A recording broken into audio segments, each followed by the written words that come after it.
everyone, I'm Rev Lori B with Magick TV, and I am with Jasmine. And Jasmine is a very big part of Pagan Picnic and has been for many years. I think you were the first person I actually met in 2015 that River introduced me to in Picnic. Jasmine, for those that don't know or haven't been to Picnic, who are you? What do you do? So my part is actually I either put together or I facilitate bringing other folks in to do ritual. That's really the piece that I do. There's so much more that other people do and hold, but ritual is kind of my love language. And so I think it was probably 14 or 15 that I got involved with Picnic. I've been doing public ritual or ritual at festivals since, the early 90s. But this was a chance to, because I just moved to St. Louis in like 2014. So it was a chance to kind of serve this local community. And I really like being able to do that. So, how has COVID affected everything going on with the community?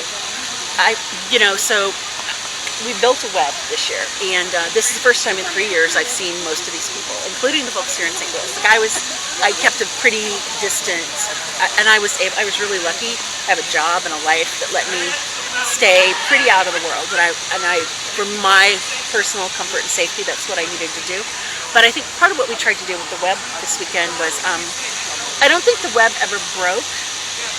Maybe it broke for some of us, but I think it got misshapen and it got torn and it was hard to feel it, right?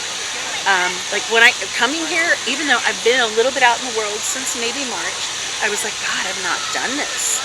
I was nervous. I've been doing this for over 20 years. It's fine.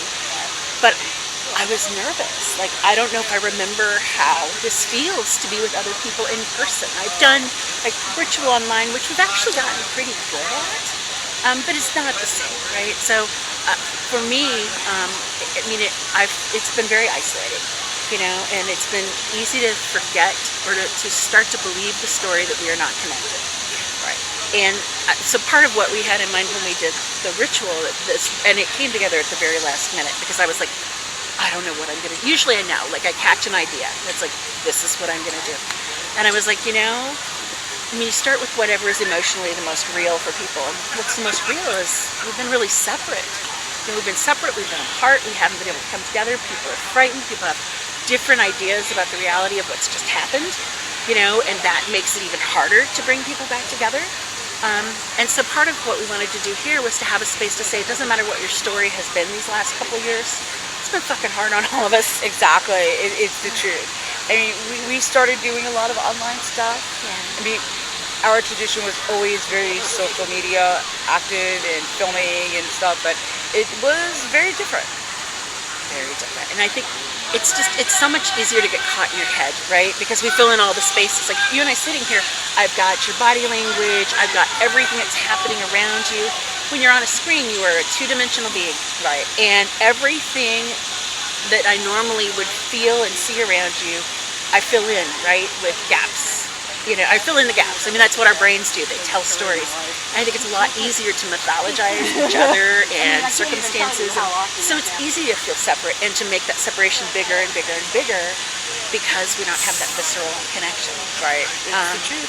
And so for me, to come back into community and have that visceral, like, here you are, right here with me. There we were in the circle, and I could hear the drums, and I could see the people, and I could smell the different cologne and the different sense of people around me, and I could feel the temperature change as I moved around, from the sun to the darker part, and I could touch the web, and it's different. It's different. For me, magic is a very visceral thing. It's about getting out of my monkey brain, and part of that is being in nature and also being with other people, right? So it's been very hard on a lot of people in the last 3 years. It must feel wonderful being back in Picnic. Oh my God, it feels amazing. I know this year is a very rough year, very hard. Picnic lost somebody very, very special. And that's, it's hard to understand the impact of a single human being. And I think that's one of the beautiful and also really heartbreaking things that happens, right? That you can see, I believe that when a person leaves this life, their impact is measured in the amount of love, the imprint that they leave behind. And Angel left an incredible imprint in so many people's lives, and in this event's life. So I was glad that they were able to honor her, because that felt really important. And she was a very big part of this, and more so for people that aren't from this community. We only saw her. She was when the we were face here. of the picnic, And she was, even though there's other people behind it, she was the most out in the front, hands-on, dealing with all the vendors and who's coming in and where everybody has to be and making sure everything's right. And it was, I know it was very hard on all of you putting it together. I have to say, you did a fantastic job. She would have kicked your asses if you didn't. I can see her like coming down and knocking your tents over and shit. Being honest, screwing up the raffle tickets. There are some amazing folks on the committee who just stepped up and they just did a tremendous job. And with broken hearts, they did a tremendous job with a broken heart. And I just, and I can't take credit for any of that. None of that is mine. But I think it says an awful lot about, one, how much people loved her, but also about the kind of folks that are stepping in to pick up space. That, So where do you go from here for next year, for months going forward? Do you have anything going on with you personally, your practice? Well, I'm going to be at PSG, at Pagan Spirit Gathering, and I can't wait. Are you presenting? I'm going to do a couple of enchantments with Ambika. River won't be there, but we're not going to do the big enchantment. So we used to do, every night we would have this big tent and we would chant, and that was just a lot to try to do this year. So we decided we were going to back off and just do a couple of workshops. For people that have never been here or have not seen you out in other events, can you tell them what enchantment is? So enchantment is... I love your enchantment. I think it is great. It's a facilitated group experience, and it's meant for everyone to be able to sing as part of community, right? The idea is that we can all sing, we can all dance, and it's the thing that happens when we come together to sing, the vibration, the way we impact one another is way more important. It's not performance, right? So it's not going to be perfect sometimes, and it doesn't matter. And so part of it is making a place that feels really welcoming to everyone, and we really want it to be, and for people to be heard, for people to share their songs, and for me that really, that's been like I can't imagine my life without it, to be honest. So we actually filmed a workshop that Jasmine and River did today, and the energy drained a full battery on the camera. Thankfully, my husband was smart enough to bring extra batteries, otherwise we wouldn't be here right now. Oh my gosh. And I when he told me that, I'm like, well, it's Jasmine and River, it was an enchantment. So what did you expect to happen? We had an experience like that. I was in the Buckland Museum in Ohio, and we're going through it, and the curator there was explaining everything, and I'm filming. Get home, pull up the video, fantastic video. No voice. Oh, you're kidding. It was there, no voice throughout the whole thing, and then at the end it was there. Energy. It does crazy things with electronics. Electromagnetic. Yep. No. The chanting is one of the biggest gifts that I think community can give each other. And it's been scary, right? Because we didn't want to sing together because you read about choirs and all these people who got sick. I've been vaccinated. I've had and I finally feel safe singing in a group of people. Outside, inside, I probably still do too. But to not be able to sing together was like, it was the worst.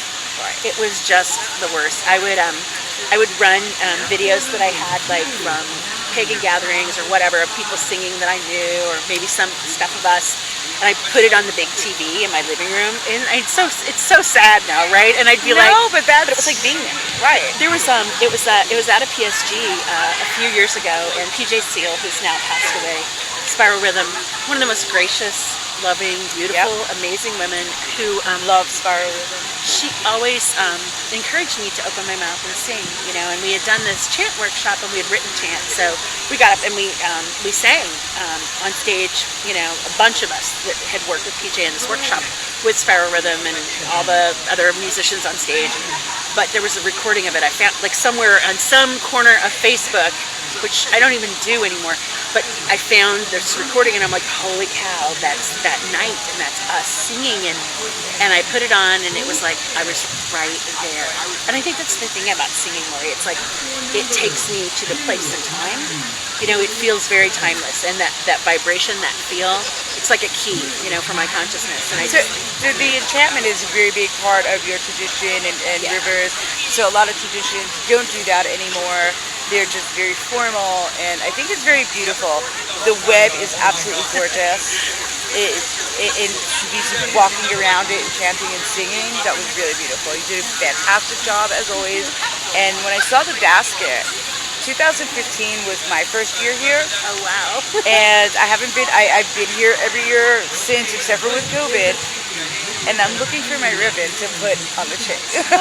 And I'm like, I don't even know if I can find it, but I'm just gonna take any ribbon from the past. You've got until 5:30, and then we're gonna very gently wind it down. We're not sure what we're gonna do. I think we were originally gonna take parts and have people take them with them, but we're like, we think we want to keep this for a while. You know? I think that would be a great thing to keep and put up every year and have more ribbons added to it. Yeah, and we'll see what happens, but I'm not ready to let it go. Yeah. When I saw the basket this morning, it brought tears. First, it brought tears to my eyes. Like, oh wow, you really do still have it. Because I remember River saying, no, this is going to be kept, and we're going to bring it out every so often and add more, and I was very surprised. It was very happy But surprise. that's the thing about visceral stuff, right? When we make a thing, because it's not the thing. It's not so much about the thing. It's the memory. It's the feeling that it brings back. And that's with me. The chanting is very strongly that. Like I can tell you specific points in time when I heard certain songs or when we sang certain things, you know, because it's so deeply connected to the magic of that time. For me, it's just a quick key because I'm super non-traditional, right? I'm a kitchen witch, you know. I sort of loosely, I'm not a reclaiming witch per se, but that's probably the closest. Like I came into this in the late 80s, early 90s. Like I feel really old now. I know. I was like, back in the old days we when all we read do. books and we didn't have the internet. But so when I got into this, you know, there's a lot of stuff that connects back to that time for me, and it was really powerful because it really changed my whole life. Right. So yeah, we were talking about there was some chant, and we were like, yeah, we learned that at Heartland in 1990. And it was the 5th year that they had done it, and it was like, oh my God, it's been 30 So that's like years. the young kids now. They're like, oh my God, you were born in the like 1980s or 90s. I'm like, oh my God, did they just say like the 1900s? But you know what? I'm super, and this is the thing though, Lori, that I've been thinking about this. So there's a whole new generation, very different ideas, very different. And I feel like I want to step out of the way. Like I want to keep doing things because I love to be in community, and I love doing community ritual. I think it can be so powerful, and it gives people a place to plug into. You know, you don't have to be part of a tradition. You don't have to be a part of a group. It's a place to come and be welcome. Right. I mean, there's a place for all those other things that I think are equally powerful, but in different ways. But how do I start to step back out of the way and encourage other people? Because I feel like, you know, like I'm in my 50s now, right? You know, and like I like to think that, you know, we're pretty cool, but I'm still old enough to be the parent of a lot of the younger folks in the community. And there's been all this conversation about, well, how do we bring younger people in? And I'm like, I think we figure out what they're doing and we support it. And that's the God's honest truth. We have to be open to change. And a lot of our generation, they still want it to be their way. But their way is not, or our way is not the way for some of the younger ones coming in. And if we want our paths to continue, without them, it's not going to. And so I respect that. And I think there's something important about the change that comes in, right? It's hard, I mean, for me, it's hard to accept that I am getting older, right? and that I am sort of slipping more to the side of things, because I really, and it's not about ego. It's I love to serve, right? I love to feel like I've done something that has some positive value to somebody. Like, I have a day job. I like my job. But it's a whole different. It's all in here, right? All in here. So when I'm here, it's my love language, right? I feel it all the way through. But it's like, how do I make a place and step to the side, because it's, I think, really important. When I first started, we knew not a thing about what we were doing, and we'd been to Heartland once, and it was amazing and life-changing. And the next year, they were trying to buy land for a camp because they had had trouble finding locations, and we're like, oh, we'd like to help them. In our 20s, right? We're like, let's have a festival. What? And we did. It went on for about a decade. And it started out, we just were going to try to raise, and I think we raised, like, in those days, it seemed like a lot of money, like $1,000 or something to give to them. But we're like, oh, that was kind of cool. Let's do that again. And, a couple of us had a little bit of traditional training, but we were mostly pretty loosey-goosey, kitchen witchy, like, fly by the seat of our pants, all intuition. And it turned into a thing. A great thing, too. Well, like, our friends Brian and Kendall, they met at one of our festivals.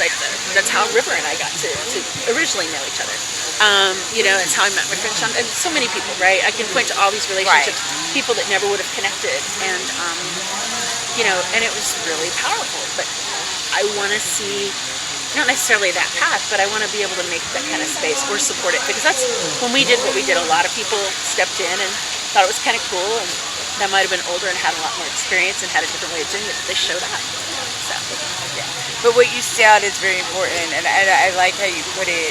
You have to support their ideas. Yeah, because they are different, and I think, generationally, especially if you look at the astrology, right?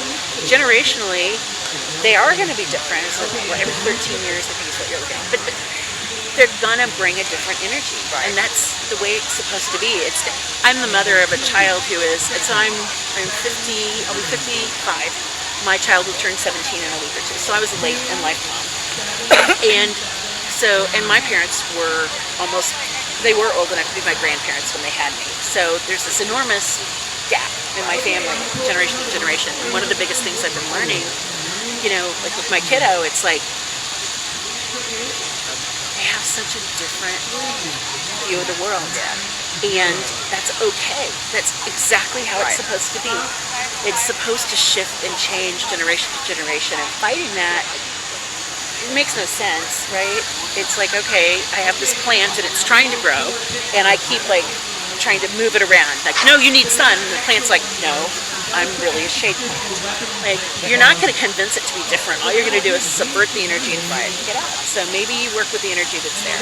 So that's kind of that's beautiful. That's Jasmine's theory of everything, right? Like, what's really here? You might want it to be something different, but and my kid has been a huge lesson in that. People are going to bring what they bring, and if you have to accept it, or if it's really something that for some reason you can't, then you just need to disengage. But yeah, I want to see what other folks in the community are doing. I tried to get one before COVID. I tried to go and support whenever somebody was doing something, even if it wasn't necessarily something I was super into, because I just feel like, as somebody who's been around for a while and has been well supported, I want to do that for somebody else. Right. So beautiful. Yeah. Well, thank you so much. You're welcome. Thank you for asking. So great always talking to you, being with you guys, and I'm looking forward to next year.